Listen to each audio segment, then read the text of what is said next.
মনে করবো তারা ইসলামের চূড়ান্ত দুশ্মন, কথা বলেন ঠিক কিনা? জিহাদ মানে জঙ্গিবাদ নয়, জিহাদ হচ্ছে অন্যায় যেখানে প্রতিবাদ সেখানে, কথা বলেন ঠিক কিনা? এর হাতেও এডিস পাড়াতেও যেখানে কোনো অন্যায় দেখবে যুবকরা তোমরা ঝাঁপিয়ে পড়বে, এটাই জিহাদ, কথা বলেন ঠিক কিনা? শেরপুরের রোহা লামাপাড়ায় তৃতীয় বার্ষিকী ওয়াজ মাহফিল। সুতরাং আমি বলতে চাই, গোটা বাংলাদেশে যার ঘরে কোরআন আছে তাহলে মনে করো প্রত্যেকটা ঘরে জিহাদ আছে, কথা বলেন ঠিক কিনা?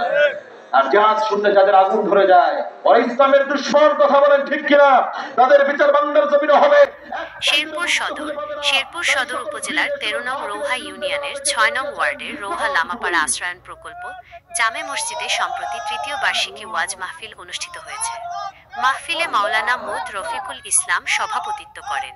প্রধান অতিথি হিসেবে উপস্থিত ছিলেন মাওলানা মুদ মাহবুবুর রহমান আকন্দ। তিনি তার বক্তৃতায় ঈমানের গুরুত্ব সম্পর্কে বিস্তারিত আলোচনা করেন।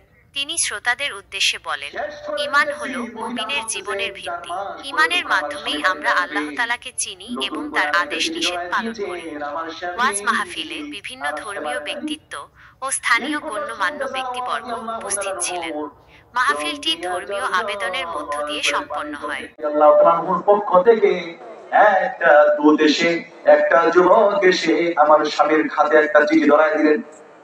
ওই চিঠিটা পাওয়ার পর আমার স্বামী আর আমার কাছে না আসে, শুধু জানায়া দিয়েছেন আমার বউকে সালাম দিয়ে যদি বেঁচে থাকি তাহলে দেখা হবে, আর বেঁচে না থাকলে জান্নাতে আমার স্ত্রীর সঙ্গে দেখা হবে।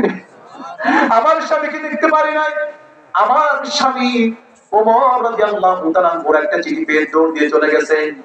আমি শুনেছি, লোকমুখে শুনেছি আমার স্বামীকে জিহাদের ময়দানের জন্য ওমর নিয়োগ করেছেন। ওমর রাদিয়াল্লাহু তাআলা জিহাদের ময়দানে জিহাদ করার জন্য আমার স্বামীকে নির্বাচিত করেছেন।